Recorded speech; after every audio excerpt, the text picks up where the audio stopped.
What's up, everybody? Welcome back to Tuesday Bro Newsday. You know, it's that stream that used to be a live call-in show, and it used to be called Tuesday Bro Tuesday, but none of that much matters anymore because what we do nowadays is we sort of unpack a little bit of the news that's been going on as it relates to, you know, the world of vaping, tobacco, smoking, cigarettes, nicotine, tobacco control, tobacco harm reduction, and the such as.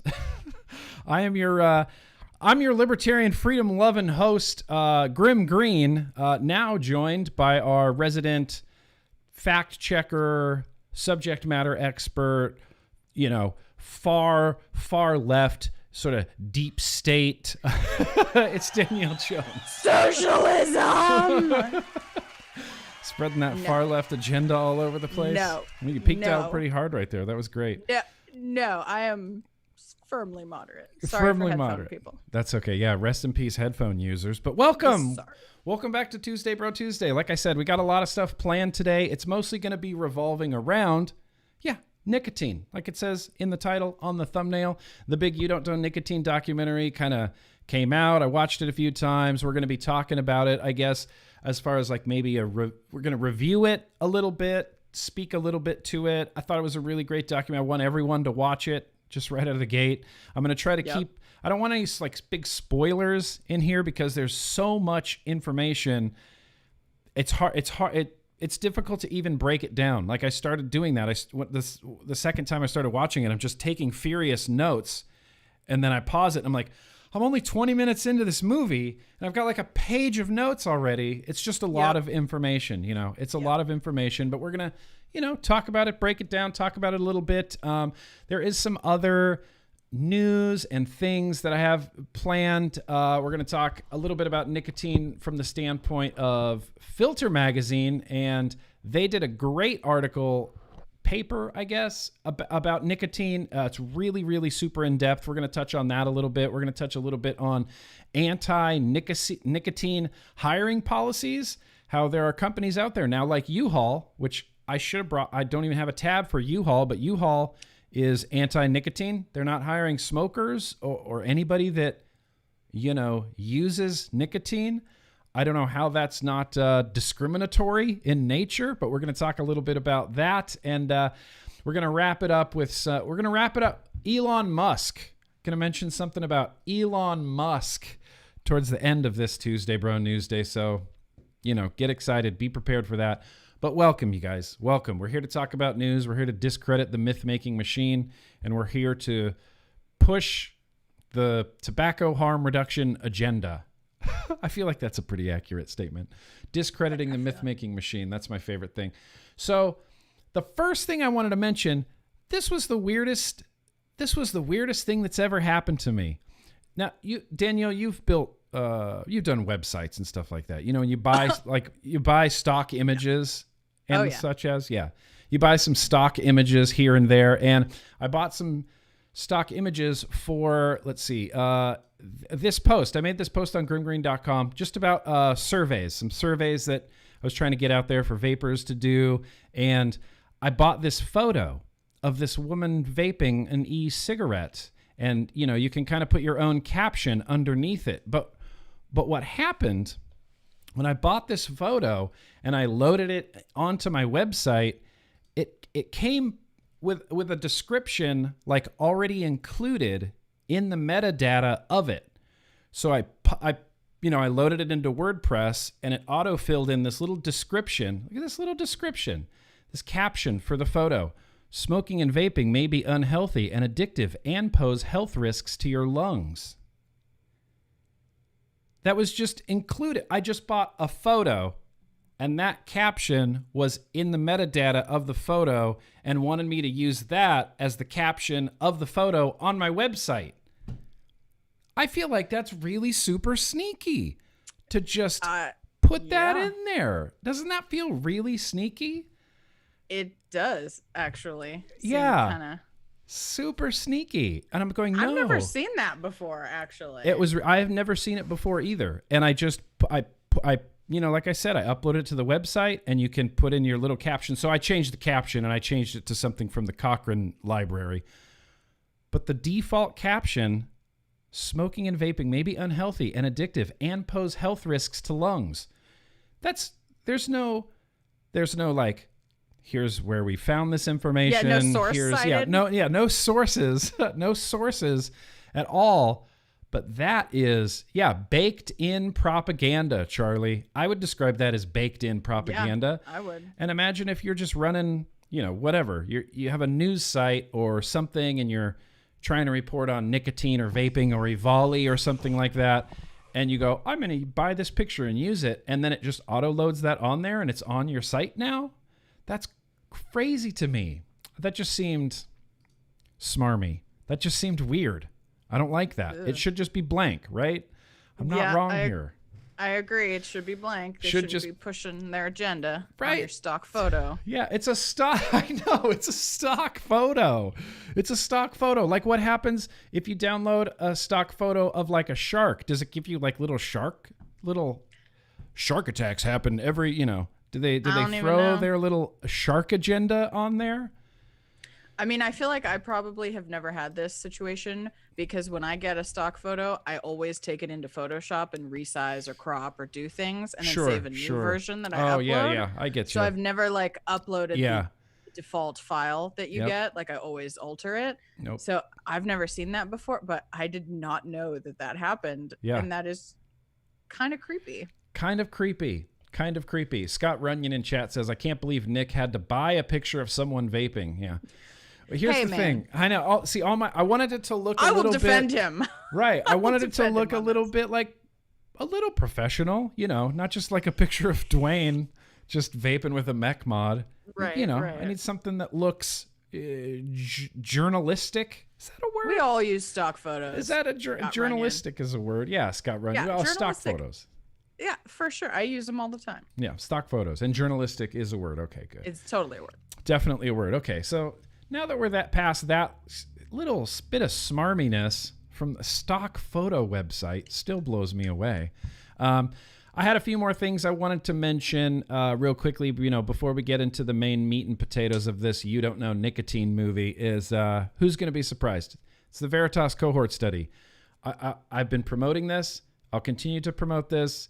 I'd like people to be involved in it. Now, this is for vapors. If you currently vape, but you have smoked less than 50 packs of cigarettes total in your life, you could be a part of this study. It's going to be a big study. I'll post a link down in the description where you can get more involved. And still going strong since when did this call to action happen, Danielle? Wasn't it like I would look in the history of it. I thought it was like July. Casaa tracks the history. Really? I think it was last year. Yeah, look in that little history section. July. Oh, it says July 18th, 2020. Okay, all right. It's been a while, man. It's been a while, but we still have an active vape mail call to action. We need to keep vape mail legal. We're rejecting S1253 here. I've given this speech a trillion times. We can track it on GovTrack. 42% chance of passing. I feel like that's not unreasonable to get turned around. It does have some pretty heavy bipartisan support. Call, email, calls to actions. Keep doing it. Keep calling. Keep calls to actions.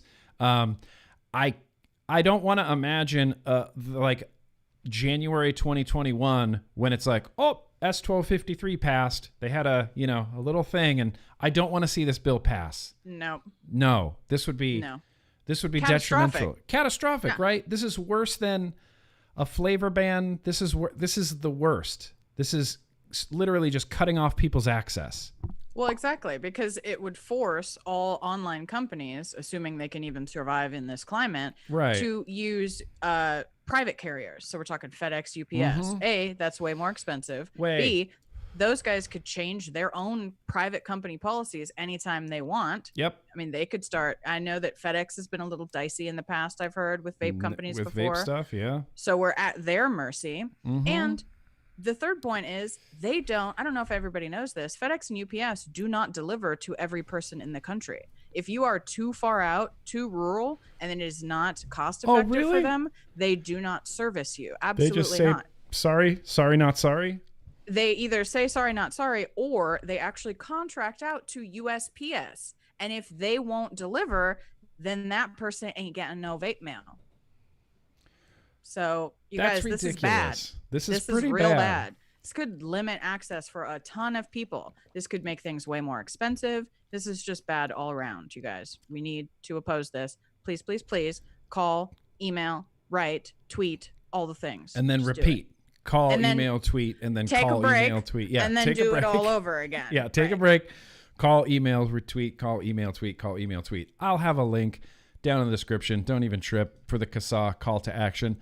One more thing I just wanted to throw out there real quick. It's what we talked about 2 weeks ago, I think, the Progressive Policy Institute? PPI. Yeah, the Progressive Last Policy Institute. Was this last week that we did this? Okay, this was last week that we did this. And this is, I think this is a really important link, especially considering who we're trying to reach out to and be appealing to. But this was a Democratic think tank, and the big headline on it was the impact of electronic cigarettes on cigarette smoking by Americans and its health and economic implications.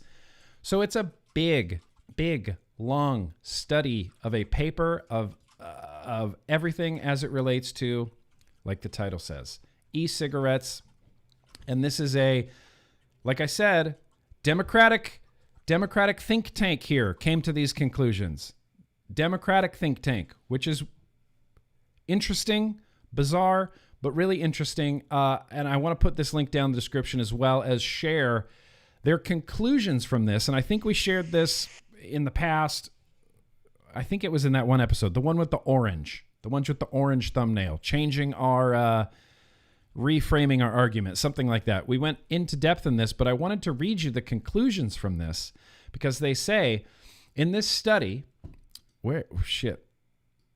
was that not the right one? Damn it. I thought I was way more professional than this. In this study, I am more professional than this. In this study, we examined the growing use of electronic cigarettes and its implications. The wide use of e-cigarettes is a very recent development, and issues regarding their long-term effects and significance cannot be fully analyzed at this time. This was in the past, right? When did this come out, Danielle Jones? I believe it was 2019. I want to say September, August of 2019. Okay, so last year. It says, using CDC and other data covering the last decade, however, we examine the relationship between the recent sharp increase in e-cigarette use among Americans and the contemporaneous acceleration in the declining rate of cigarette smoking. We found that the sharp increase in e-cigarette use across many groups can explain as much as 70% of the accelerating decline in smoking rates. We also found no reasonable evidential bias for concerns that e-cigarettes are a gateway to smoking. We further found that e-cigarettes are highly effective in helping people stop smoking cigarettes. So PPI, the left Democratic think tank, they came to the conclusion on their own that it's not a gateway.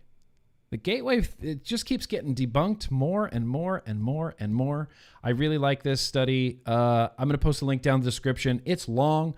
I would encourage everybody to just at least read it once, share it as much as you possibly can. One more thing. This is going to be a repeat again. We did a deep dive on this, but I just want to put the link in the description.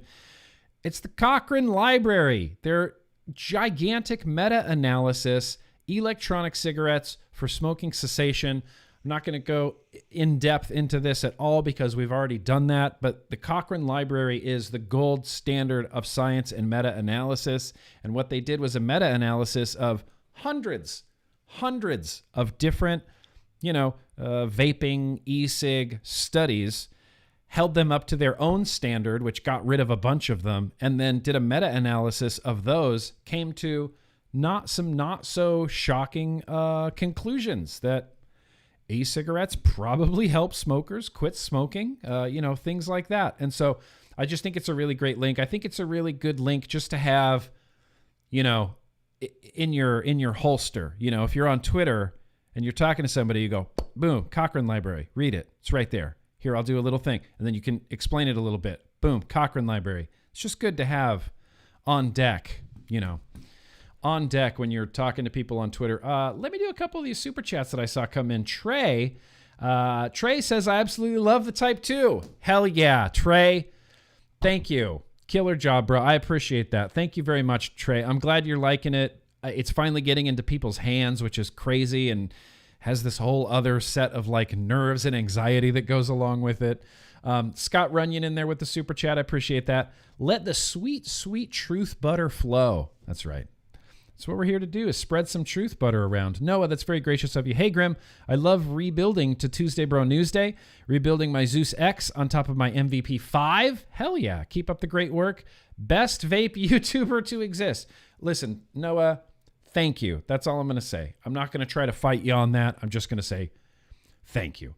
Ranger Man, if you want a vaping pic, I have one on Facebook where I'm blowing a cloud and flipping Governor Baker off. Oh, damn, that's a good picture. I at least want to see that picture, Ranger Man. Can you at least post that on social media and tag me in it? Because I want to see that. So, nicotine, man.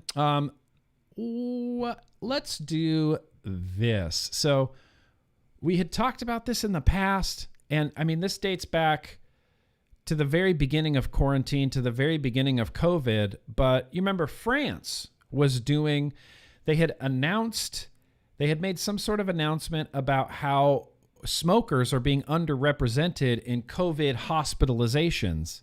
And then they had this theory, this idea that it could be the nicotine that's protecting them. You know, we reported on this on Tuesday Bro Tuesday ages ago. And I keep waiting, hear back, nothing yet. I don't know. Where's the study going? Is it done? Turns out they haven't even started, but they are officially starting now. That's the silver lining to this. They are actually starting this study now. COVID-19, protective nicotine? A study is launched to find out. So they're starting the study, and that might sound like a weird headline, but it is translated from French. So it could, the phrasing might be a little bit off there. Might sound weird to our American ears. COVID-19, protective nicotine? A study is launched to find out. And so they're officially starting this. Can wearing a nicotine patch prevent COVID-19? To try to find out, the AP and HB hospitals of Paris will now launch a national study involving more than 1,600 people. Some of these people will wear nicotine patches for 4 to 5 months, and others will wear placebo patches to compare and check if the nicotine has a preventative effect against COVID-19.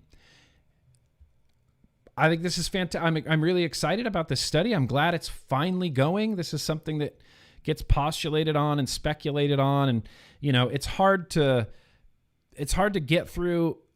Just everybody's being loud. Everybody's talking about nicotine and vaping and COVID. And then you have the California Department of Public Health saying literally the exact opposite, saying, well, no. If you guys vape, it's COVID-19's worse. It's worse for you. You're going to die. You're going to go to the hospital. If you vape, COVID-19 is way worse. And then we have scientists and doctors in France saying, well, why are smokers so underrepresented in hospitalized COVID patients? Let's do a study to test whether nicotine, so instead of just sounding the alarms, they went, well, let's look at this. Let's do a study. Let's see if nicotine, helps. And at the end of this, we'll either know that nicotine helps prevent against COVID or it won't.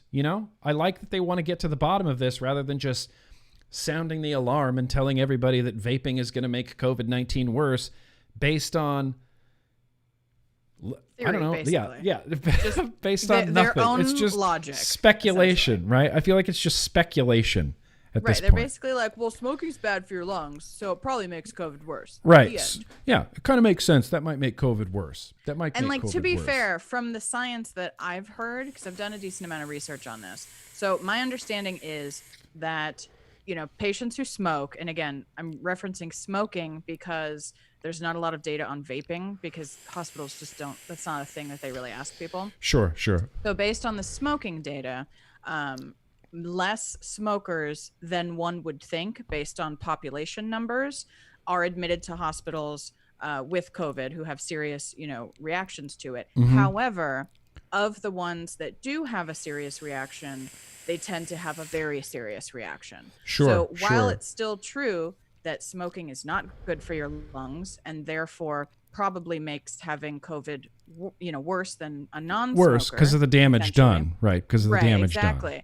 There's also an ingredient in there that might prevent you or protect you to a certain extent from getting it in the first place. Like both of those things can be true.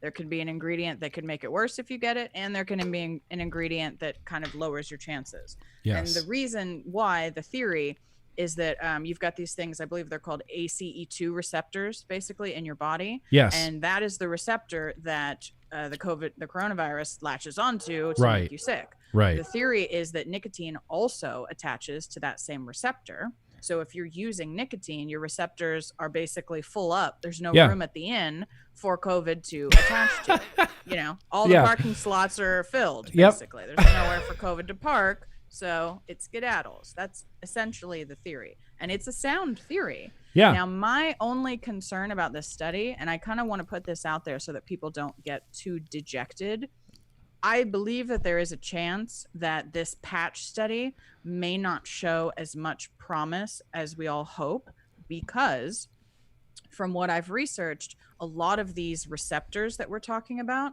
are actually in like the throat and lungs. So putting a patch on may not be as effective as actually inhaling it, right? That's exactly what I was thinking.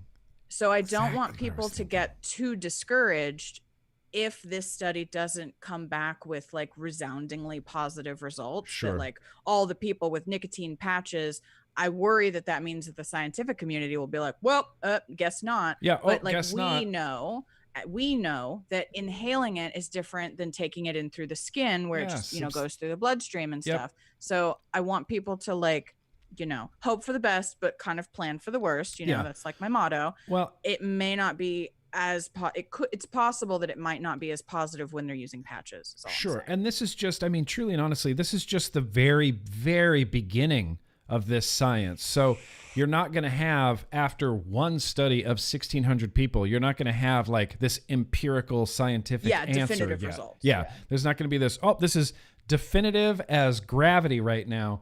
It's just not going to happen, especially after one study. Hopefully what it is the tip of the iceberg, I guess. And I'm just excited that there's just more nicotine science research happening.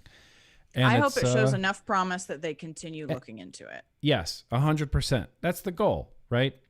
And so this is out of France, and you have to go to like French website. No one else is reporting anything about nicotine and COVID. Like anywhere else in the world, especially, obviously not the United States, but literally nowhere else. I had to translate this from Google, and it's Quest France, or nope, I can't pronounce that. It's French word France. French word France. And so I had to go, you have to go outside of the United States to get information like this. It's just, that bums me out that people don't have access to this information. But I'm excited about this. Obviously, this is something I'm going to follow. Obviously, we'll follow this here on Tuesday Bro News Day just to see how it goes. We'll share the results. Science is a process. It's not, we did an experiment and that's the truth now. Right. No, you do many experiments. There's a lot of variables. A lot of variables, and you do lots of science to gather facts and data, all to support your theory, right? And the more facts that your theory has, the more credible that theory is. I don't know. I don't need to sit here and explain science, but that's the way it works, damn it. And speaking of science, that was not a very good segue. FilterMag. Did you read this whole thing, Danielle Jones? This FilterMag thing? I believe that I did when you sent it to me. It's been a second, but I did read it. It is really good. FilterMag did a great write-up.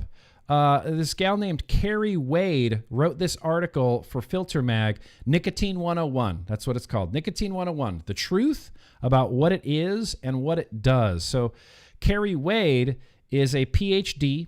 She's a senior fellow at the Harm Reduction.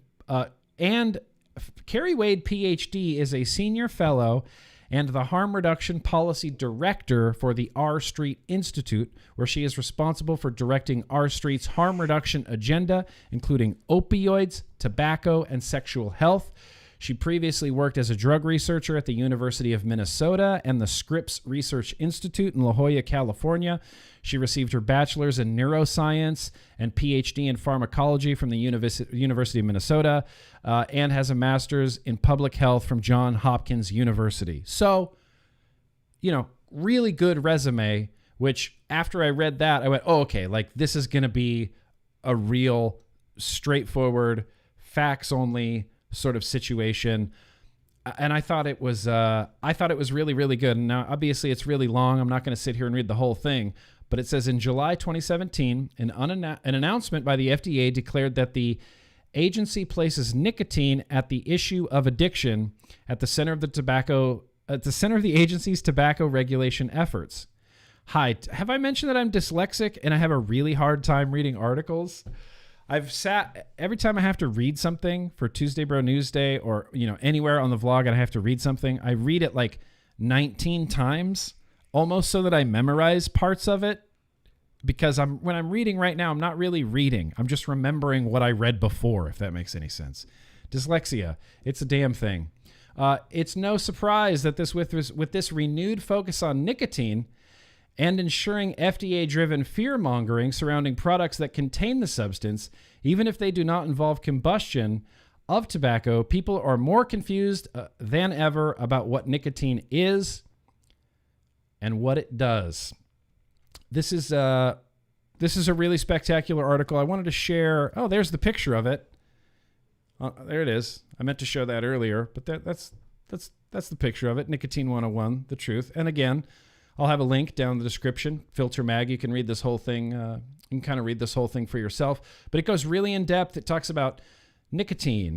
What it is, what it does, why are public health agencies so worried about nicotine. It talks about, is nicotine even addictive? They say, is nicotine addictive? And they say, well, from sort of this point of view, kind of. From a psychiatric point of view, it's a little bit more complicated. From a psychology point of view, it gets a little bit more complicated. And then we have to discuss the difference between, dependence and an addiction to something, because there's some nuance to that as well. And this kind of goes into it. There was one paragraph I really wanted to share that now I can't find it. There was one that was what was it about? The harm. It's like, what is the harm? Here, I have a picture of it. Yeah, it says, but what about the consequences of long-term nicotine use? I always do this. I take a screenshot of the article and I go, yeah, that's it. That's the part. And then I can never... Oh, here it is. Here it is. Ready for this? I'm going to read you this one little bit here.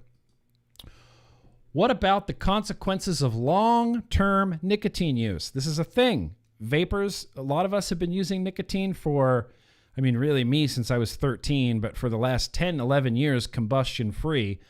That's a long time to use nicotine outside of cigarettes. It says, but what about the consequences of long-term nicotine use? Once upon a time, the FDA did not approve long-term use of nicotine replacement therapies, urging people to completely quit all forms of nicotine within a maximum of 12 weeks.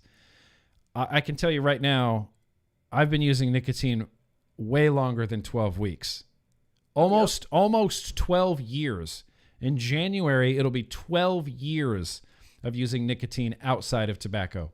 More recently, the agency has walked back those recommendations after realizing that long-term nicotine use is rather benign, and if nicotine replacement therapies can mitigate the risk for relapse to smoking, then continuing to use nicotine as a replacement therapy is better than an abstinence-only approach. While the FDA has an eye to restrict vaping, a landmark study recently indicated that e-cigarettes are about twice as effective for smoking cessation as non-inhaled nicotine replacement therapies, a finding that chimes with the higher effectiveness of nicotine, ready, when it's inhaled. Going back to that French study, they're using patches. Mm-hmm. The effectiveness of vaporizing comes from the inhalation, exhalation, inhaling something other than oxygen, the hand to mouth. There's a lot involved with it. I just thought that was really interesting. Inhalation. Mm-hmm. So hopefully in France they do patches maybe, and then they move straight to inhalation. There's going to have to be some scientist there that goes, smokers inhale cigarette smoke. What about inhalation? Yes. Yep. Inhalation. Somebody brought up something good in chat. I think it was actually Aaron Bieber. Hi, Aaron Bieber. Oh, Aaron Bieber's in the house. Well, now the pressure's on. Suddenly I just got really, really nervous. But he mentioned, and I left this out earlier, there's a twofold, thing. Basically, there's a theory that it may prevent the, COVID-19, or rather the coronavirus, from attaching to these receptors. Sure. But also because nicotine has anti-inflammatory properties, it may help. Remember when you had to pronounce that cytokine word? It may help prevent a cytokine storm, which is a massive inflammatory reaction in your body that just snowballs and makes everything worse. So because it has anti-inflammatory properties, it may reduce that. So maybe the patches could still, have that effect, right? Because if there's nicotine in the bloodstream, maybe they do get COVID, but they get it less bad because so there's still some potential for, positive results, even if they're using a patch and not inhaling it. But I do hope that at some point they check out inhaling it too. Yeah. I mean, that kind of seems like a no-brainer because inhalation seems to be some of the best ways to administer anything, right? Like right into the bloodstream. It's very rapid, fast. Yes. Yeah, right into the bloodstream. It seems like inhalation would be a no-brainer for them to travel down that path. Anyway, like I said, I'm not going to sit here and read this whole thing, but it does go into a lot of why public health is worried about nicotine use. Why did the FDA switch their focus from combustion and things that actually kill you to much more benign things like nicotine dependency? Really interesting. I think this is a great article from top to bottom. It's very informative. Like I said, in preparation for today, I've read this at least 6 or 7 times. I highly recommend it. In fact, here, I'm going to put the link in the chat right now because I'm so excited. Do it right now. Just get in the chat. Go. There's the link to the FilterMag about nicotine. I think it's spectacular. And then have you ever accidentally clicked on flavorshookkids.org? Oh my God, they show up at the top of every time. freaking Google search every single time. They spend so much money on Google AdWords, it must be insane. Yeah, it's crazy how often flavors hook kids. So I accidentally clicked on it the other day and started reading through it, and I just left this tab up here, I guess to motivate me. I read this, and of course, in huge letters, nicotine equals brain poison. Nicotine's a poison. It can interfere with kids' brains and the way their brains are wired, and it can increase their anxiety, and nicotine's brain poison. And then they just throw weird statistics out there like teens are nearly 7 times more likely to vape nicotine than adults. Where does that even come from? Journal of the American Medical Association? Look, and here's the thing. You click on these and they take you to their sources, and it's like, well, I hope you can read a gigantic research letter to verify all of these crazy ass claims they're making. I read through this Journal of the American Medical Association. It's long and it's crazy. And I didn't really see anywhere in there where it says that teens are 7 times more likely to vape nicotine than adults. I didn't see any of that in there. But they somehow, they use this really smarmy, disingenuous language. And, we talk about this. It's information suppression. They don't want you to have all the information. They want you to have their version of the information. And they make it purposefully confusing. And it's like, going back to the percentages of percentages thing. I was just about to say, Why? whenever you see somebody put out, okay, let me give you a little, I don't know as much about statistics as smarter people than I do, but I know enough to be dangerous. And so here's the thing with statistics. When you've got somebody putting out that something is X times more likely to happen, you always need to be a little bit skeptical of that, because the way in which you come to that number is very, very complicated. Like, I had a really long discussion with my like best friend who's a PhD and studied statistics, and we talked about this.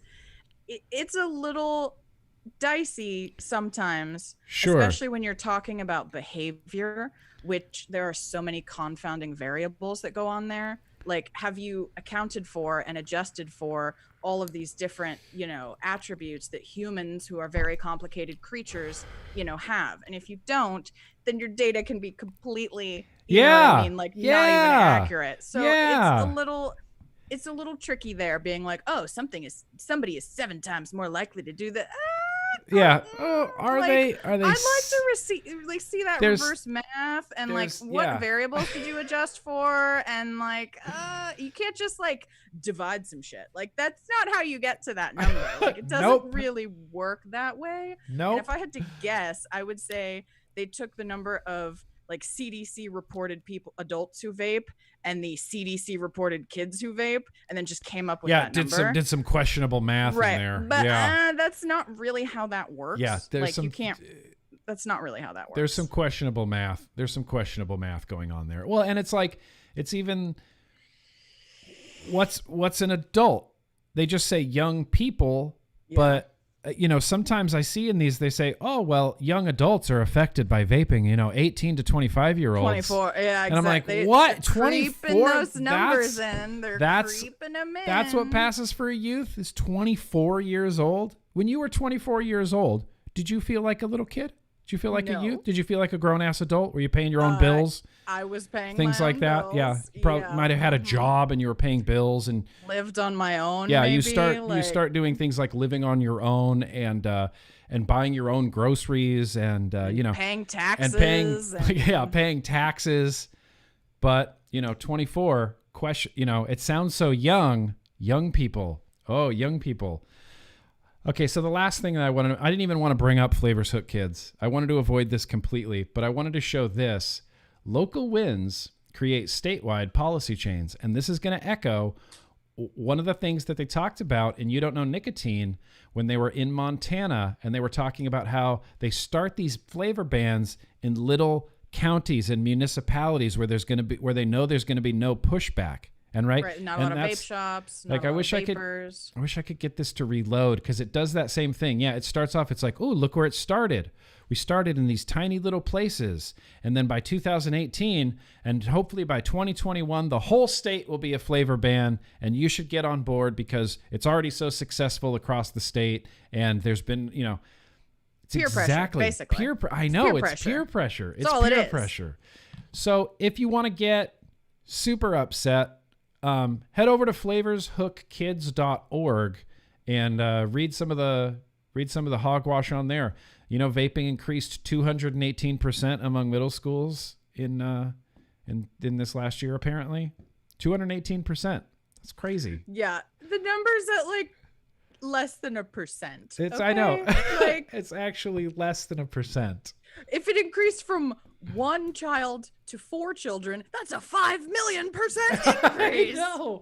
Yeah, so you just use questionable percentages and likelihoods and it's all a big dog and pony show, isn't it? You can manipulate anything with statistics. You can kind of manipulate. Yeah. No, that's 100% true. I'm not a firm believer in statistics. Even statisticians know this. Yeah, even statisticians. Yeah, there was a great, you know, I used to love Penn and Teller. Penn Jillette is one of my heroes, one of my favorite people of all time. I always say this: there wouldn't be a Nick Green without a Penn Jillette. Thank you for coming out, Aaron. Appreciate you being here. I think he has to take off. He said, "I'll watch the replay." See you later, Aaron. Thank you. He used to have this show on Showtime called Bullshit, and it was like a very like libertarian centric sort of here's why recycling is bullshit. Here's why secondhand smoke is bullshit. Here's why statistics are bullshit. And he gave this really great example where it's like, so for example, look at this shot right here, and it's just some guy standing on the road, and then a blue car drives by, and then a white car drives by, and then he gives you some statistic like 80% of the cars on the road in this state are blue. And based on this snapshot, that statistic is true. But if you look at it any other way, that statistic just completely falls apart. So you can use statistics in really smarmy, sort of disingenuous ways. So take statistics. We've seen it, right? Look at the 2016 presidential election. All of the polls had Hillary Clinton winning. Yeah. And she did not. She did not. Statistics. Sample size matters a lot. And the thing is, when they do this stuff, you guys know they're not asking everyone in the country. They're asking a select group of people, which is called a sample size. And then they are trying to basically average and weight. They call it weighting. They weight this data based on population. So if they ask one, let's say, African-American person, they try to weight that person's response for like how many African-Americans are in the country. Or, they weight things based on.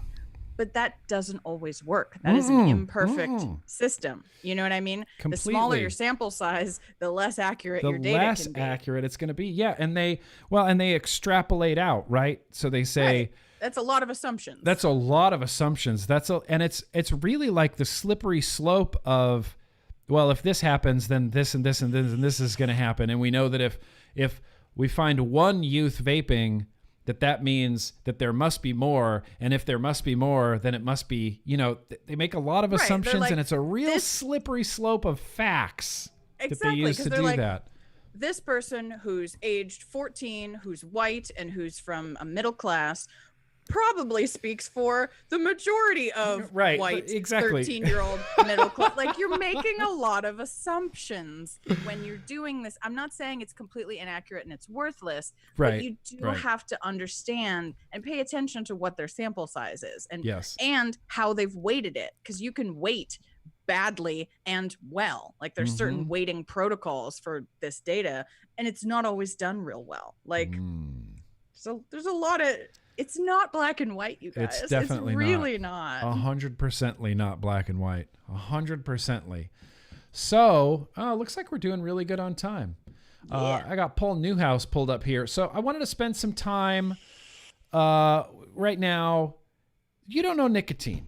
The movie's out. It's finally out. It's on the Ibex platform. And from what I can understand, you can still pay the $20 or whatever to watch it. You get a rental for like a weekend type of thing.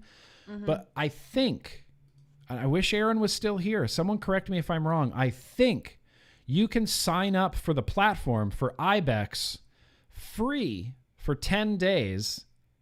And in that free trial, you can watch You Don't Know Nicotine. You can watch whatever else they have, all other documentaries and, stuff that they have on the Ibex platform. But I think you can sign up for 10 days and watch You Don't Know Nicotine in that free 10-day trial membership or whatever. So that's just another way.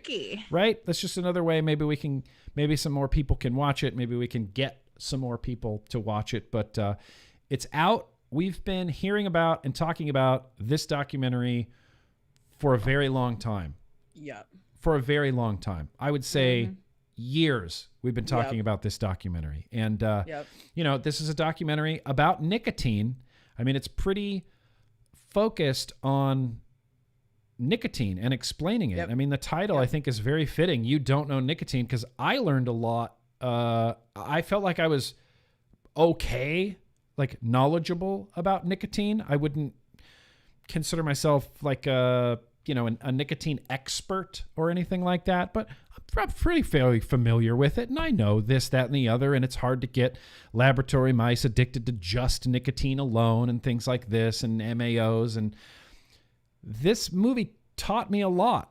I learned a lot from it. This is the Ibex site here where you can go check it out. It's just watchibex.com. I'll have a link down in the description if you wanted to check it out, but there it is right there. You Don't Know Nicotine. So I personally learned a lot from this movie.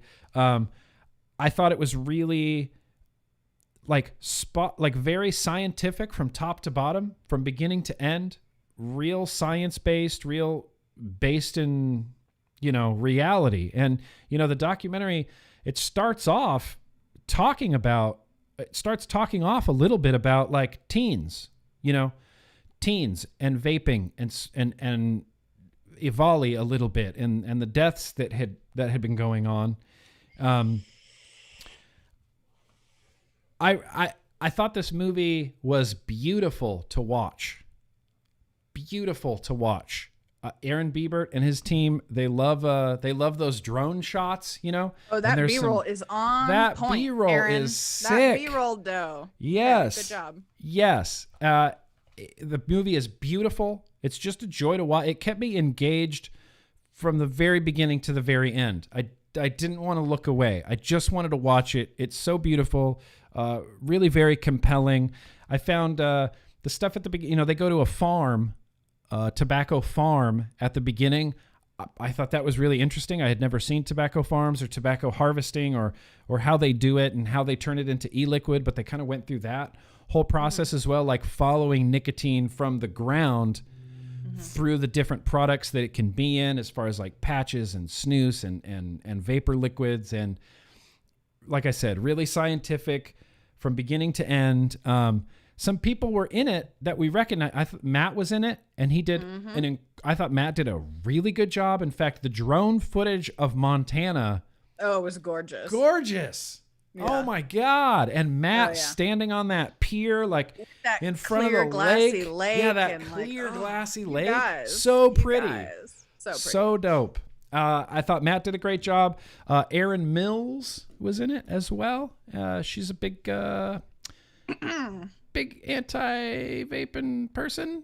Look, on and Twitter. On Twitter. Look, she's on Twitter, and I was surprised. I tweeted at her recently because there was a discussion going on. So I don't remember who had posted this thread. It might have been the Pirate. I don't know if you followed the Pirate on Seismic Twitter. Pirate. Yeah, Pirate's great. And so he was talking about You Don't Know Nicotine, and I was kind of like defending Erin Mills. I said, well, Erin Mills, she's just misinformed, and she's just a concerned parent, and I can't fault her for just being a concerned parent, and she is just misinformed, and I, for one, would welcome her back, into the conversation, right? As an advocate for maybe less harm or getting to the bottom of science and facts and things like that. Right. And I got a response from her on that Twitter thread that I wasn't expecting. She was very much like, I haven't changed. I still hate vaping. It's still an epidemic. We need to ban it still. Like nothing had changed. And I went, damn it, Aaron, I'm trying to I'm trying to give you a little olive branch. Give you a little olive branch. Give you a little compassion. Say like, water under the bridge. Now we know the truth. Let's move forward together and actually prevent kids from vaping. Actually keep this out of the hands of youth, this illegal product for them anyway. Keep it out of their hands. Maybe we could talk about harm reduction. Maybe we could enlighten each other and kind of have this conversation. Right. She dug in. She dug in. But they talked to her. They talked to Stanton Glantz up there in San Francisco. If you watch this movie for no other reason, please watch it to see what happens with Stanton Glantz. Yes. I'm not going to spoil anything. No. But you guys, it is extremely gratifying. And Aaron did it in the most polite and respectful way possible. Yes. Yes. You really need to watch. It'll just make it tingly inside. It's such a good, like, satisfying, crystallizing moment, He just lets him talk. Yeah, that's the thing with Stanton. If you just let Stanton talk, all will be revealed. Okay? Yep. Let Stanton Glantz talk, and just he as the more he talks, he just walks farther out onto the pier, and then he's just in the water. Just let Stanton, and he's still talking. Just still yelling talking at you from the shore. Just watch it, you guys, please. Just watch the Stanton Glantz footage alone. I think is fantastic. But I mean, I really like the way Aaron handled it too, because Aaron wasn't being disingenuous in any way. He was just interviewing him. No. He wasn't being rude. He was just saying we're doing a documentary about nicotine. Let's talk about it. Let's talk about nicotine. Let's talk about what you've done, you know, this, that, and the other. The Stanton Glantz stuff is just gold. And David Abrams. Oh, I mean, David Abrams. He's still my heart. Okay. David Abrams is my new hero. He's going into the list. It's a short list that I have of heroes, like legitimate heroes. It's David Abrams. David Abrams is a man of science, and there's nothing. I wanted to high five David Abrams through the screen for just being such a man of science, you know. And you know, I don't want to have too many spoilers on it, but we've talked about David Abrams here in the past on Tuesday Bro Newsday quite a bit. I've read David Abrams' papers on this stream before in the past.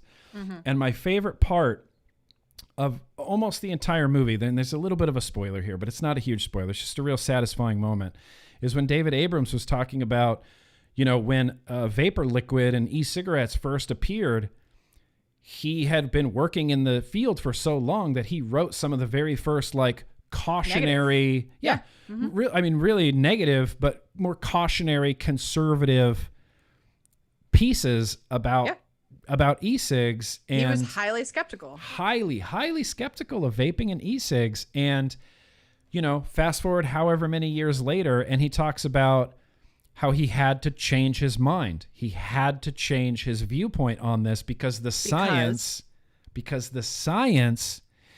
changed his mind. The science was so strong and so compelling that David Abrams, after however many years of thinking one particular way, because of the science, shifted his viewpoint, changed his, you know, his lens, so to speak, and sort of went with the science. And he said even he struggled with making that decision.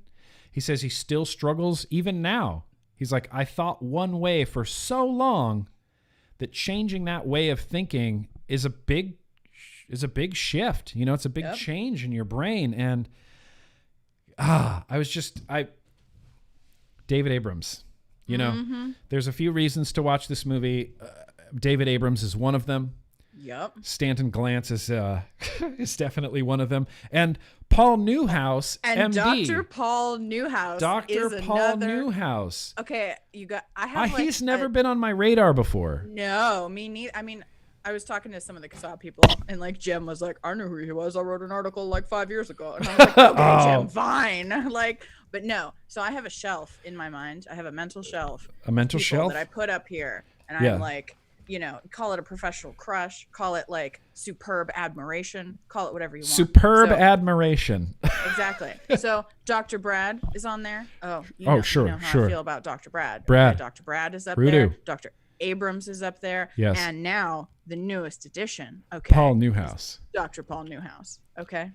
Paul Newhouse just seems like such a cool guy. I want to have dinner with him. Right? I know. Me too. I'm like, I want to hang out and like have a beer with this guy, with Paul Newhouse. He just seems he seems like, you know, I don't want him to take this the wrong way. He'll never hear this. He seems like someone who would be like an eye doctor or someone who like worked with kids. Like he's just got that like really genuinely nice, welcoming, open, charming, friendly, sort of open, friendly doctor. Like, oh, well, don't worry. We'll figure out what's wrong with you, buddy. We'll figure it out. You know, he's got that vibe. We got this. Don't you worry. Don't even worry about it.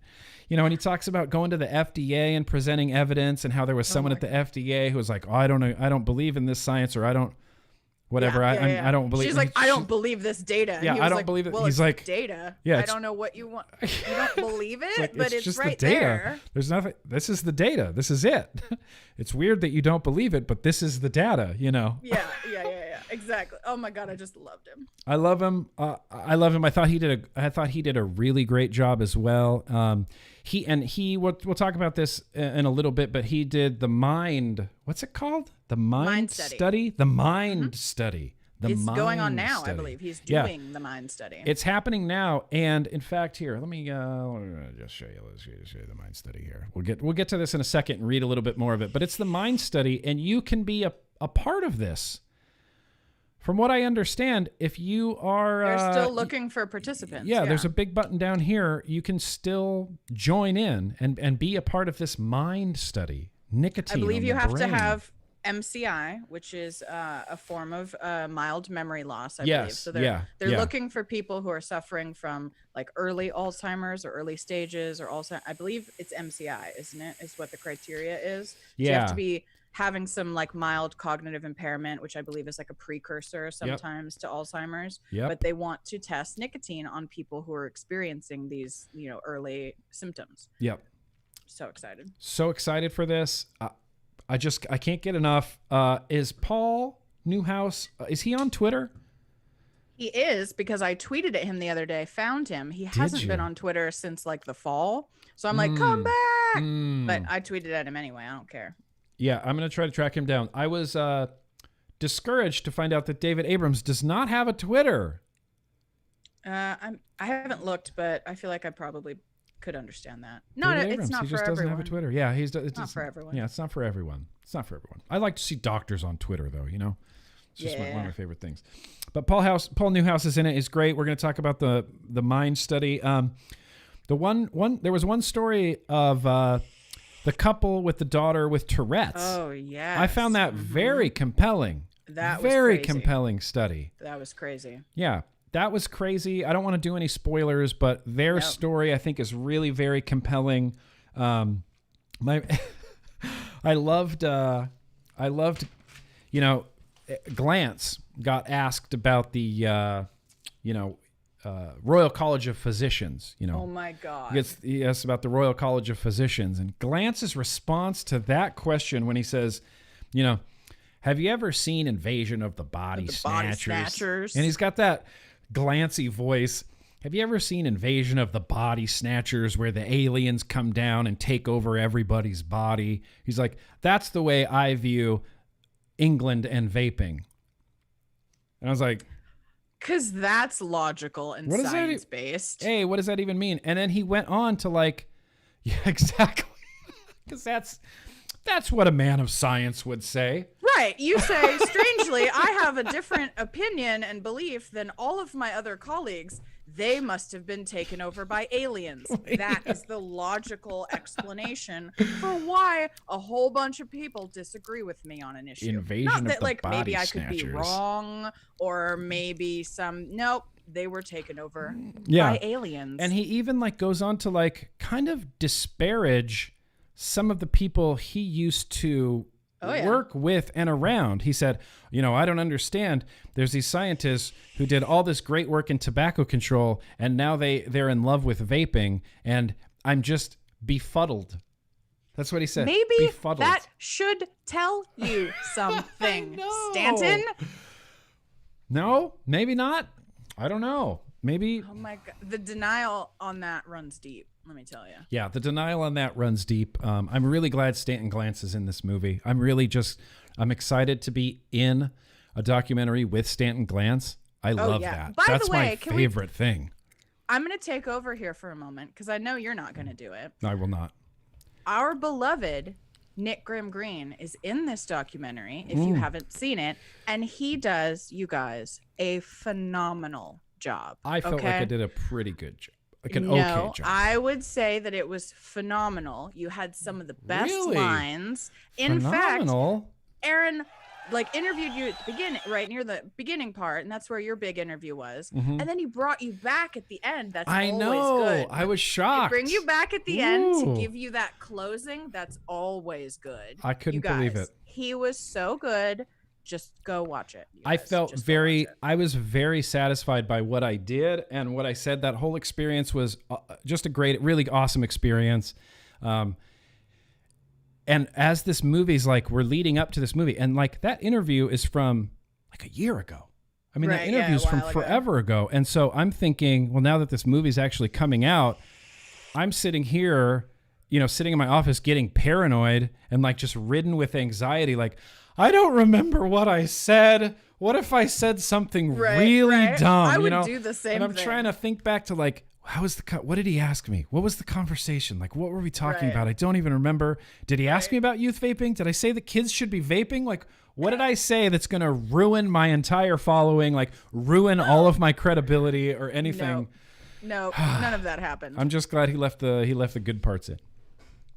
No, I thought it was great. I really enjoyed your interview. Well, thank you very much. I appreciate that. I'm proud of what I did. I'm proud to be a part of it, and I'm proud. Even Pickle made it in this movie. Yeah, Pickle there was made a it picture in. of Pickle. Schneeko, dude, my dog made it in. That was amazing. I saw Schneeko's face on the screen. I'm just like, there it is. That's the best part of the movie. That's it. My dog made it into a documentary. Hell yeah. It's a really weird, kind of awkward feeling, but yeah, I don't like watching those parts. I'm glad I'm glad I watched the movie. I just don't like watching those parts with me in it because I'm like, yeah, and I'm looking at Casey like, is this dumb? Did I, I get so self-conscious, I understand completely. Yeah, it's just bizarre. But it was really, really good experience. I'm glad I said what I did. I'm glad they put what they put in there. And Matt was in it as well. I thought Matt's story of having lip cancer where his cigarette hit and telling that whole story of like, he had cancer. He went through treatments. He had surgery. And it was like, that wasn't enough to stop him from smoking because he's like, a few months later, something comes up, you get anxiety. It's back to the cigarettes, and that's this huge thing. It's not a lack of willpower that people can't quit smoking. No. It's not. It's complicated. It's very smoking and tobacco and nicotine is a really, really complicated really complicated topic. But the Montana stuff was great. Matt did great. I really enjoyed all the interviews, even the interviews that I didn't enjoy. I still enjoyed them, like Stanton Glantz, where I'm like, and they're showing shots of like Stanton Glantz's office, and so. Did you see that parrot? So the little good. parrot, Yes. polyuse parrot. Oh my! I wanted to punch somebody when I saw that parrot. It had a cigarette and an e-cig in its mouth, and I'm like, oh, Stanton Glantz, that's so clever. You throat punch you, bro. I want to throat punch you, but we won't. We don't throat punch people.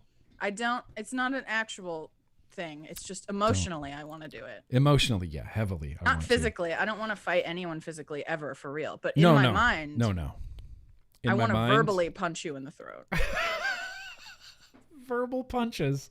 Yes. That's completely allowed. That is so allowed. 100% allowed. There's no one to stop you. They also Call the cops. Do it. Disregard the constable. They also covered a little bit of like the gateway effect. They covered a little bit of the gatewayness, and this movie is just a big movie.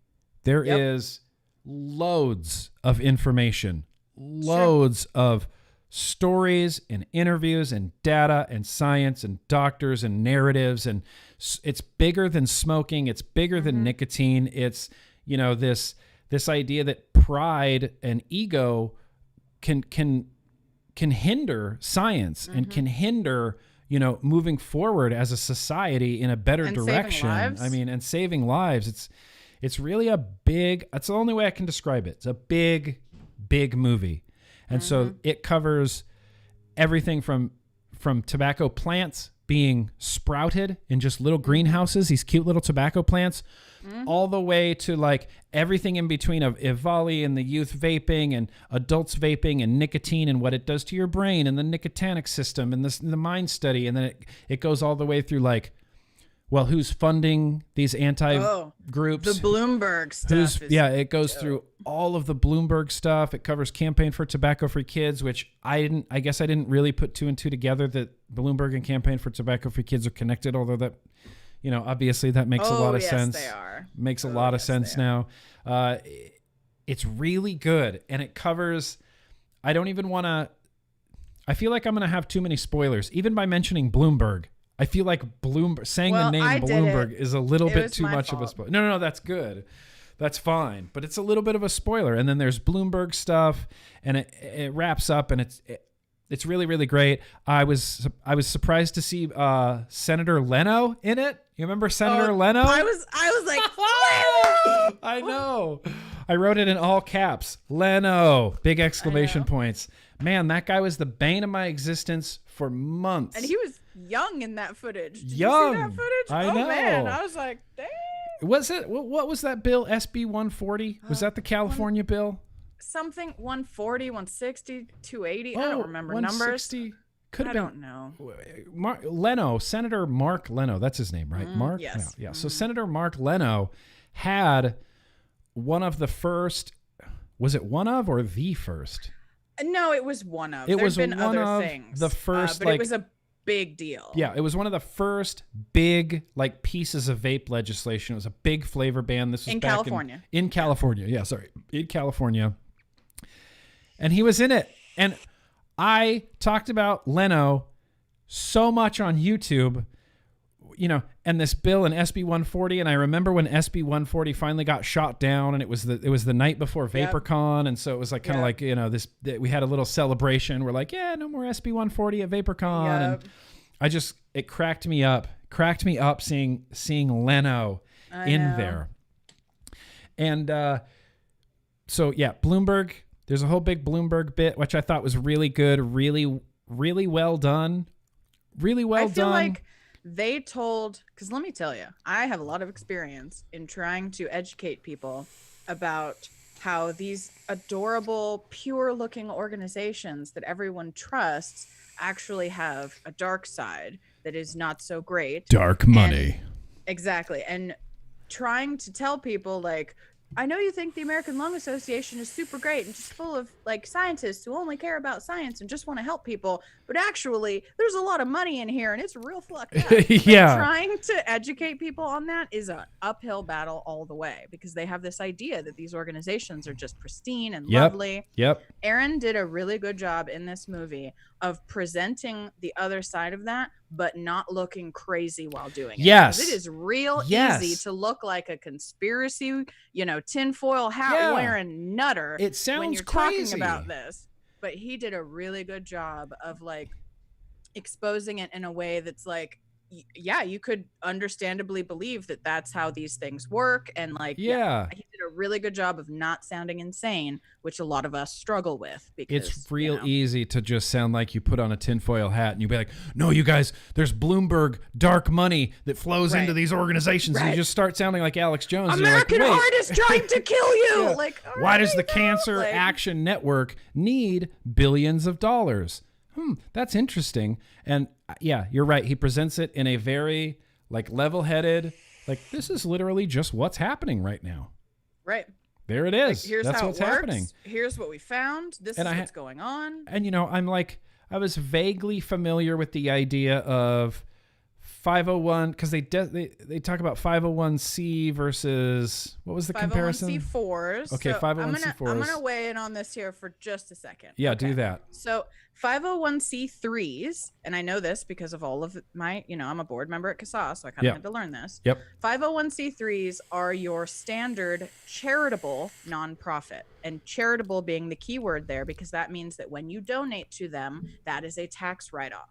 That is pretty exclusively for C3s. It's a charitable, contribution nonprofit. A C4 is what you have to choose as still a nonprofit, but you have to be a C4, and these are like tax designations, if you want to do any politicking, basically. Any politicking. Any C3s are prohibited from lobbying, from trying to vote no on whatever. Like that's considered like lobbying, basically. Right. So if you want to get involved in politics as an advocacy organization, you kind of have to be a C4. Now, C4s, I'm going to go ahead and say this. Casaa is a C4, you guys. Okay, so not all C4s are evil. It's just that C4s do happen to have some loopholes wherein some shady stuff can go on. But loopholes, I just want to be clear. Like puff bars. Right. I just want to be clear, though, that just because an organization is a C4 does not mean they are evil. They literally have to be if they want to tell you how to vote on something or advise you on legislation or connect you with your legislators. Like that's a requirement. So I don't want everybody going around thinking that all C4s are evil dark money organizations, because Right. Casaa is a C4, and like we're not bad, like but that is the case, and there are loopholes for C4s in terms of like reporting information that allows some of these organizations to not be super honest about some things and stuff like that. So. Yeah. Well, and it's not that they're all evil, like you said, but they have the ability. They have it. It's within their realm of expertise to be. They can become completely evil if they choose to. You know, it's like the Force. If you want to be like, evil, what are you going to be a Jedi? You're going to be a Sith. You got to choose light side, dark side, Sith or Jedi. But yeah, I just think he did a really good job of getting into all of that. Really good job without sounding completely crazy. And I feel like this is going to be a lot of people's first experience with that sort of like weird side of public health, like this lobbying and dark money. And I feel like it's going to be, a real eye opener. Yeah. A shock. It's going to be a real eye opener. And it makes you, if nothing else, I love this movie. I'm going to wrap it up here and stop praising the movie. I want everyone to watch this. I feel like it's well worth the money. I spent, I spent more money on this movie than I needed to. I was a Kickstarter backer, and then I bought it to rent it, and then my rental expired, so I rented it again. So I ended up backing the Kickstarter and then spending an additional $40 just to watch it twice. It's $20. Watch it. You won't even miss the $20, and you'll have watched a really great, really timely, really accurate, really scientific documentary about nicotine, why some people have to use it, and why a lot of people shouldn't use it. And again, nuance is a word we bring up a lot here on Tuesday Bro Tuesday, but it's nuance. There's a lot of nuance to this topic, and You Don't Know Nicotine does a really, exemplary job of covering that from beginning to end with very little clunkers, very little downtime. I thought it was a really engaging documentary. I can't recommend it enough. Cannot recommend it enough. Even if you've sat here with me and watched every episode of Tuesday Bro Tuesday, and you watch every news and advocacy segment in the vlog, and you're all up to date with everything, there will still be stuff in this movie that you go, oh shit, okay, I didn't know that. I didn't know this. It brings so much of what we've been talking about over the last few years, like all together in like, here's an hour and a half of everything you need right now. There's so much information in this. Look, I heard rumors that there could be, like, if it gets enough interest on Ibex, it could become a docu-series. I heard rumblings of that on Twitter. Yeah. Aaron mentioned something related to that. If this was a beautifully produced, Hamish, beautifully produced. Thanks for being here, Hamish. I appreciate you. If this becomes a docu, they could easily fill like 5 to 6 episodes of a docu-series on this very topic, and it would be incredible. He said they had 400 hours of footage or something. Yeah, 400 hours. 200 hours of that is me, believe it or not. I'm just kidding. Believe that. Just sitting yammering on about everything. So yeah, it's a great movie. Dave Gorlitz, this is one thing I wanted to mention. David Gorlitz, who's the former Winston man, his segment is, the whole movie's great. It's one of my favorites, but he's the one, when they bring Dave Gorlitz in, he's the one who starts transitioning this movie into like, here's what else is going on type of stuff. Right. He says expose moment. It's a little bit of an expose moment. You're right. Because he worked with both sides. Yeah, he says in the movie, he said, I worked with Big Tobacco, and that was a mistake. And as soon as I quit Big Tobacco, I worked for, the anti-smokers, and that was a big mistake. He said, both of sides of this are corrupt beyond repair. And I learned my lesson from working for Big Tobacco and then working for public health, that they're both equally as corrupt, and they're both equally as fiscally, invested in this. And talks about the Cancer Action Network being $1 billion 501, charitable organization with billions of dollars. It connects a lot of dots, and I loved it. and we were talking about this a little bit earlier. I think that the second half of the movie is the strongest half of the movie. That's and I my think favorite too. The first half of the movie is very like, welcome. Here's what we're going to do. Here's how we're going to do it. Let's just start crawling, right? Nicotine obviously comes from tobacco. Here's how it's grown. Here's this. And then hour and a half later, your brain's full of all sorts of information. And the second half of the movie, I was on the edge of my seat. I couldn't get enough. I wanted to watch all of it. It's just incredible. I'm going to give this 5 banana stickers, 2 thumbs up, and a fist bump to Aaron Biebert and the whole team over there at You Don't Know Nicotine. I cannot recommend this movie enough, you guys. Cannot recommend this movie enough. Yeah, A Billion Lives is also out there as well. In fact, I think it's on the Ibex streaming platform. In fact, A Billion Lives is free right now on Tubi TV. I think it's still free over there. Solid doc. It's, solid doc. That's all I'll say. He obviously became a much better filmmaker in the second movie. It feels much more polished, much more of like a clear story, narrative, interviews, just really kind of much better all around. And I don't want to say anything bad about A Billion Lives because I'm in that for a second too. I just say UK ban. That's my one big line from A Billion Lives. UK ban. Still a great movie. I can't recommend You Don't Know Nicotine enough. I want to buy it. Go watch it. I want to buy it on iTunes. I want to buy it on Blu-ray. I want to buy the vinyl record of the soundtrack. I think this is just a spectacular movie, and it's so well timed.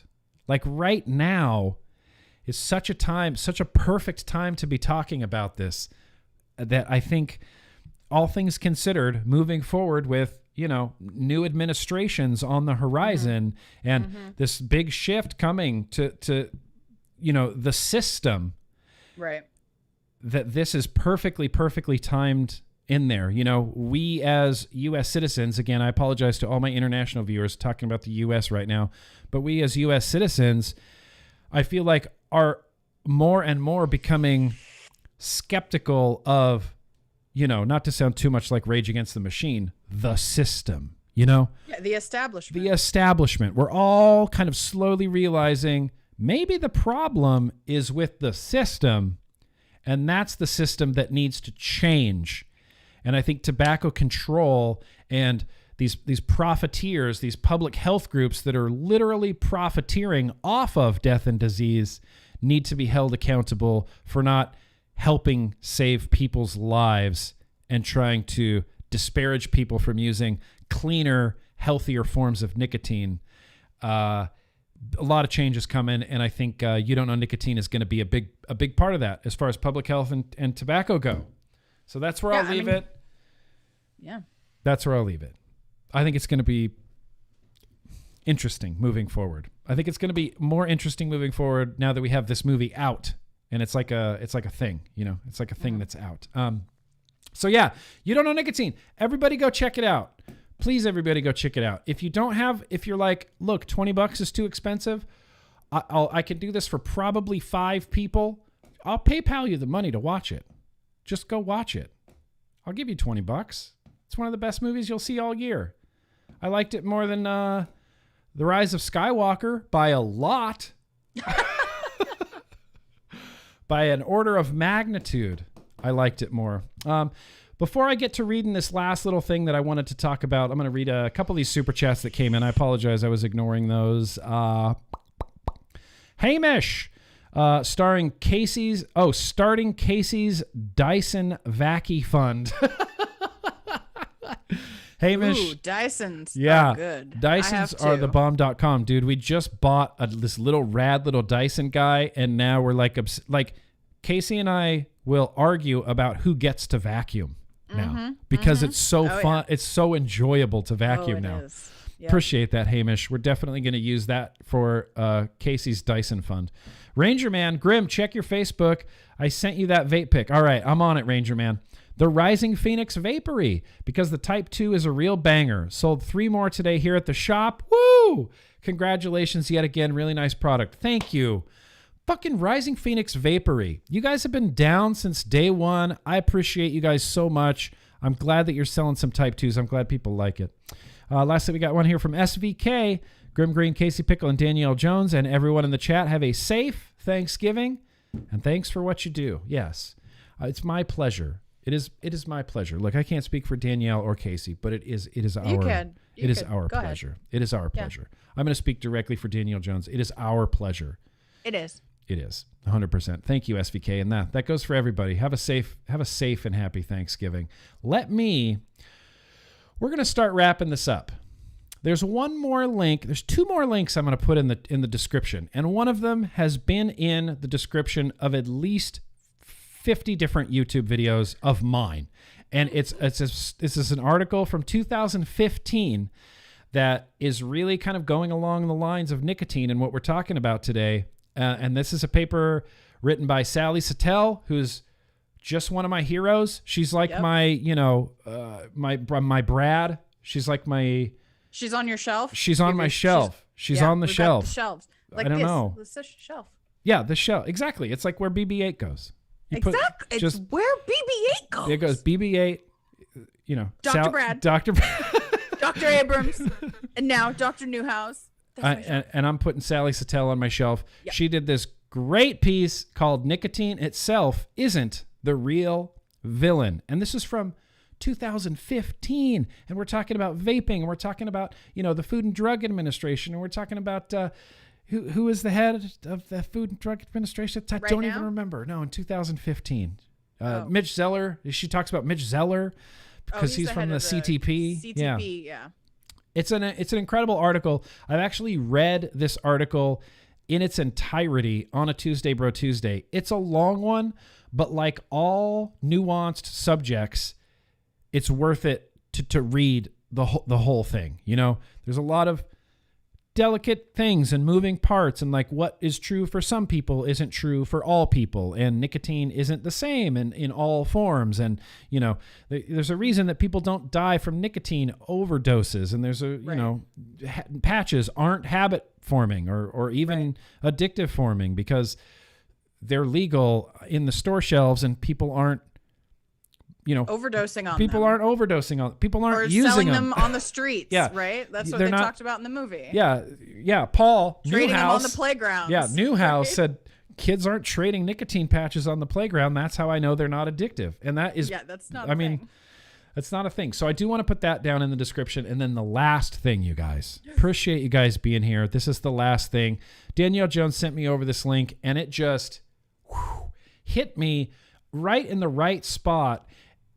And it has, I'm just going to read it. Read it. This comes from, it's called inc.com, inc.com, and I'll put a link down in the description where you can read this. But the big headline on here says, see, I don't even have a screenshot of it. After testing positive and negative for COVID-19, Elon Musk contacted a Harvard doctor. The response is a masterclass in emotional intelligence. Sounds weird. I know, right? Sounds weird at first. Stay with it. Elon Musk was frustrated. He had been experiencing mild sniffles, a cough, and a slight fever, enough symptoms to convince him to get tested for COVID-19. Musk, who obviously has more resources and greater access to medical treatment than the average person, ended up taking a total of 4 COVID tests. Something extremely bogus was going on, Musk tweeted. 2 tests came back negative, 2 came back positive. Same machine, same test, same nurse, rapid antigen test from BD. The internet was quick to respond. Some reached out to Musk to see how he was feeling. Writer Stephen King simply replied, "Your POS." Piece of shit? I don't know. Did Stephen King call I think he Elon Musk did. a piece of shit? Stephen King can be a little salty. That is a real salty move. A scientist openly mocked Musk, calling him Space Karen. And it's so good. I mean, that's a little funny. So good. Calling him Space Karen and accusing the tech CEO of not reading up on the test before complaining to his millions of followers. But then something very interesting happened. Musk decided to reach out directly to an expert in the field of communicable disease, on Twitter, of course. What followed was a masterclass in communication, persuasion, and emotional intelligence. Michael Mina, am I saying that right? Is that Mina or Mina? Michael Mina? Michael Mina. Michael Mina. I kind of like Michael Mina better. I don't know. Michael Mina is an immunologist, physician, and assistant professor of ophthalmology at the Harvard T.H. Chan School of Public Health. He tweets regularly on the COVID-19 pandemic, breaking down complex research for easy access to the public. This is something that we need way more of. Way more of. I mean, even just going from that Flavors Hook Kids website, it's like, well, here's where we got our data from, and it just links to 1,000 pages, and you go, how am I? Probably. Yeah, I mean, I guess I'll have to. Legit. Yeah, I'll have to believe them because it's so fucking complicated. We need more people like Michael Mina to break down these complex research papers and make it easy for the public to understand. Somehow Musk stumbled across Mina's research and proceeded to ask him for his opinion on a specific type of COVID test. Mina begins his reply on a positive note. "Great question," he exclaims. He follows that by getting into the nuances of Musk's inquiry, presenting alternative scenarios directly answering Musk's question in the light of each one, offering to send Musk a more detailed answer via direct messages, and attempting to motivate Musk to act.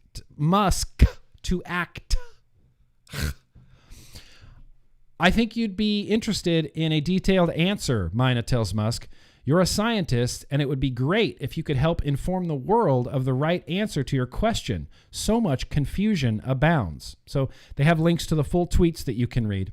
It says, Mina's reply is a masterful example of emotional intelligence, which includes the ability to break down barriers and manage the emotions of others. Musk hasn't hidden the fact that he is quite skeptical of the public perception of the COVID-19 and its effects.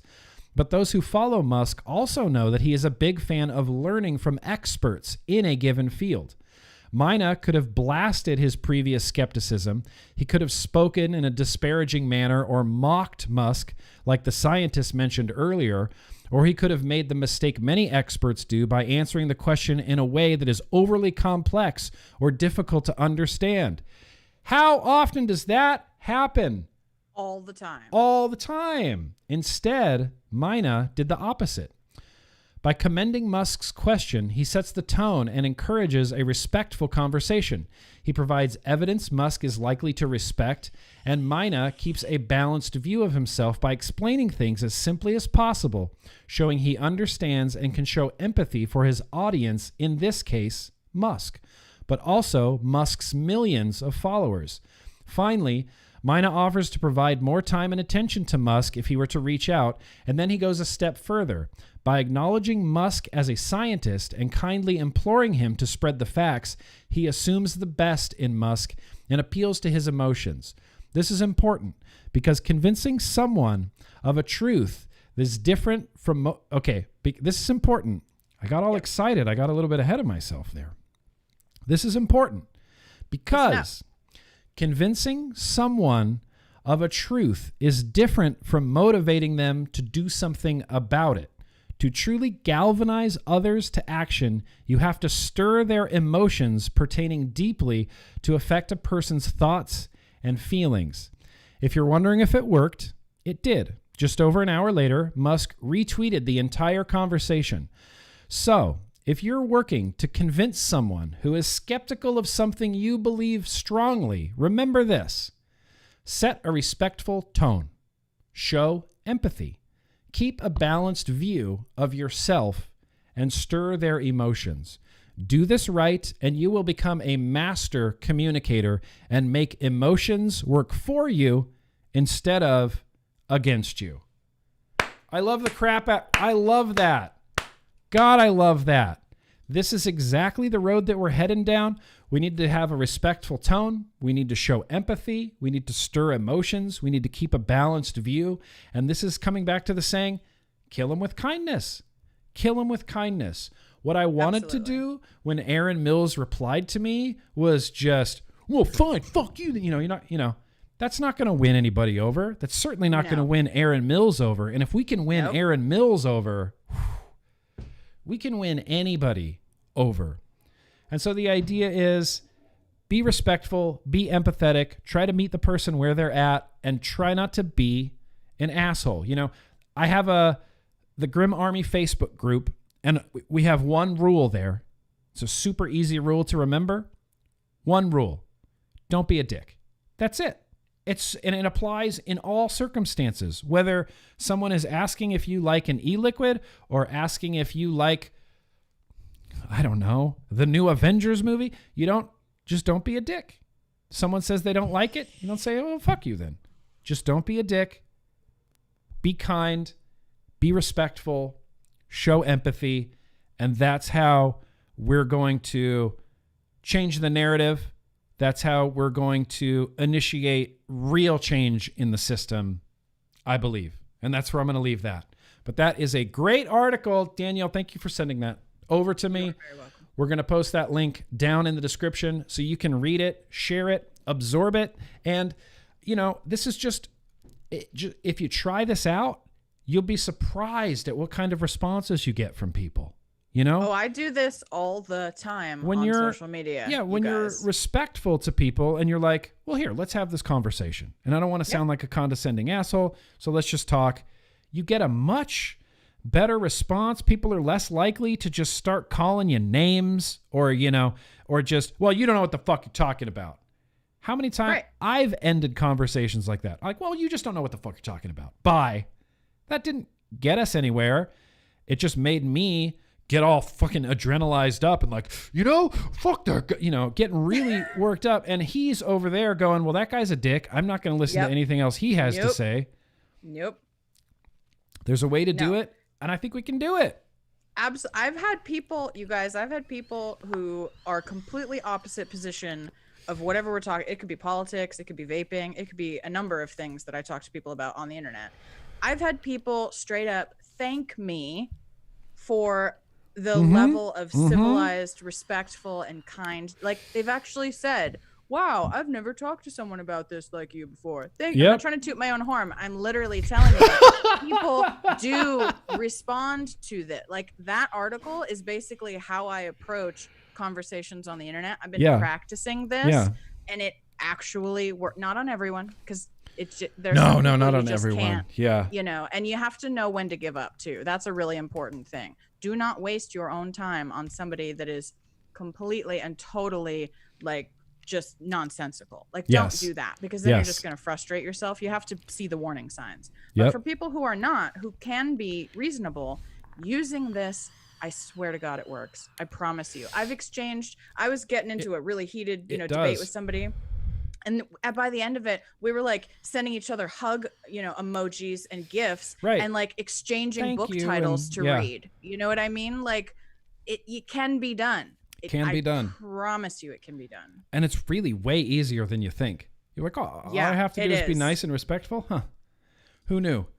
Pretend the person you're talking to is your most cherished friend, and you disagree on something, but you also don't want to destroy your friendship. Right. You want them to pretend that any person you're talking to is someone you love, and approach it that way with kindness and empathy and respect, and appealing to their emotions to get them motivated. Yeah. And if you're angry, like, there's been times where I've been talking to people on Twitter and I'm angry and I kind of just want to yell, but instead I'll just type out, I'll say, this upsets me because of the way that you said this. And that's not actually, so that, you don't have to fly off the handle every single time someone disagrees with you.